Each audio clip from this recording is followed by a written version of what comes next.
When it comes to overnight sleeper trains here in the UK, we have two. The Caledonia Sleeper, which runs between various cities in Scotland and London, and the Night Riviera, which connects the capital to Penzance in Cornwall. A couple of months ago I took a ride on the Caledonia Sleeper. If you have not seen that one, you can watch it. I put a link on the description and the corner of the screen. Today I will be trying out the Night Riviera. So I'm here in Paddington in London. This is the first episode of 2023. Thank you for watching and let's get going.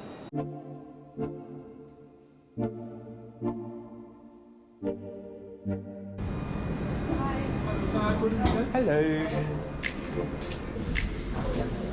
Okay. When you book a cabin, you can use the first class lounge in London, Penzance and even Truro. The lounge has two main sections. The first, just after the entrance, is the modern part. This is where you find some light food options and the coffee machines. What you can eat depends on the time of the day. You will not have a 3-course meal, but for what it is, selection is okay.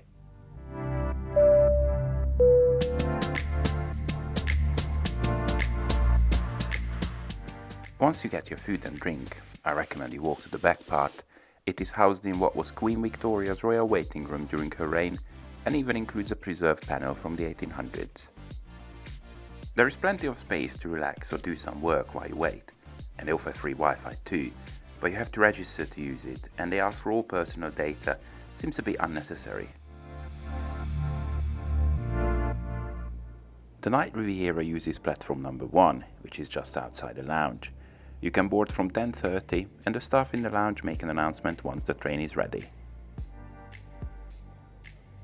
The corridors on the train are quite narrow. This, however, benefits the cabins.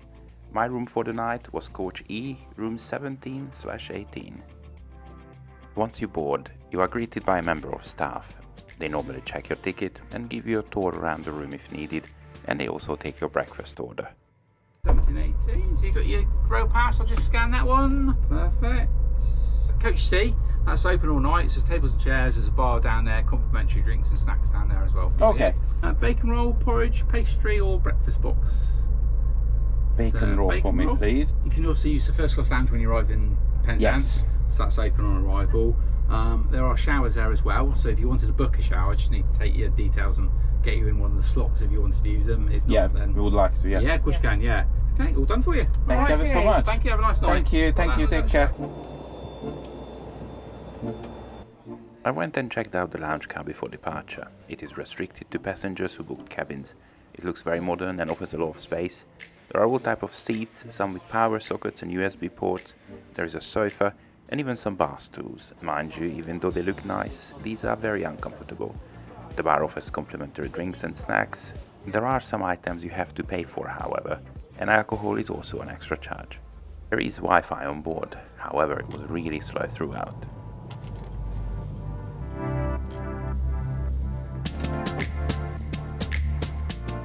I booked a double room. This one comes with a bunk bed. You can also book a single. Obviously it would not have an upper bed. You can also book 2 rooms together if you have kids traveling with you, for example. In this case, this door would be open and you could walk between the 2 cabins. There is a ladder for the upper bed, a towel for each passenger, a sink which is hidden under the table, a couple of soap bars, power sockets both up and down, as well as a button for room service.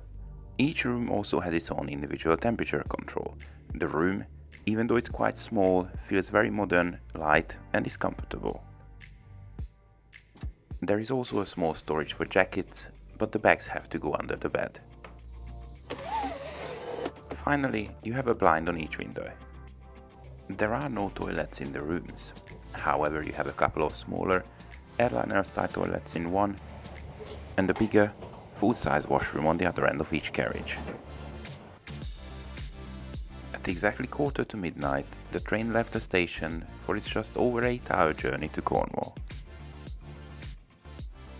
The Night Riviera leaves Paddington at 11:45 each night, apart from Saturdays, and arrives at Penzance 8 hours and 5 minutes later at 7:50 in the morning.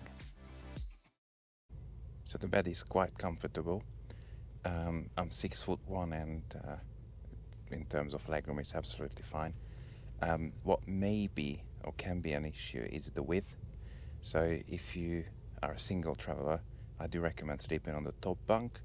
It's so much wider. Otherwise, there's no issues. Pillows seems to be very comfortable. Duvet is quite warm. So looking forward for the hopefully good night's sleep. I will see you in the morning. The room is surprisingly quiet and be completely dark, so should be no issues with sleeping. This is pretty much all the noise you can hear. I actually had a really good sleep. I woke up briefly when we stopped at Exeter, but fell straight back to sleep until my alarm came on at 6:50.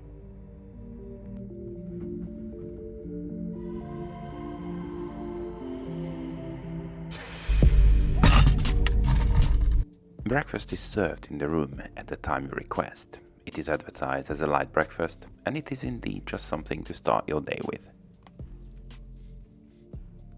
As it turns out, a microwave bacon roll is not going to be among my favorites. Oh my god, it's yeah, just the bacon and the roll.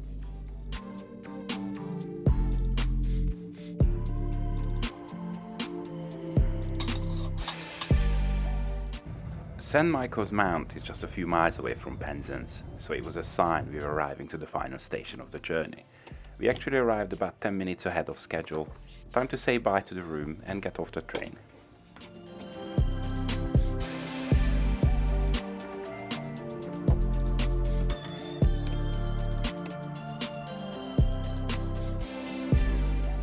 Welcome to Penzance. This journey was £231 and I think it was really good. You can save yourself £100 if you go for a single occupancy. It would be around 129, 130 depending on how much in advance you book it for. Was it worth it? I think it was. You can get a flight to Newquay from London for about £80 to £100. Obviously it's much quicker, but getting on a train is an experience on its own. So yes, I think it was definitely worth it, and I enjoyed every second of it. Good thing is, lounge is included upon arrival as well. So let's go check it out, and I really want to have a shower. The station itself, as well as the lounge in Penzance, is small, but it has everything you may need before you board your train, or in this case after you arrive. Just remember, you need a reservation for the showers. The lounge and the shower is actually quite good. If you have time, I think you should definitely book a slot, have a coffee, take a shower. It's definitely worth it. It's a shame for the breakfast, but... What about second breakfast? So I'm off to Wetherspoons now. Thank you so much for watching. I hope you enjoyed it, and I shall see you in the next one. Bye now.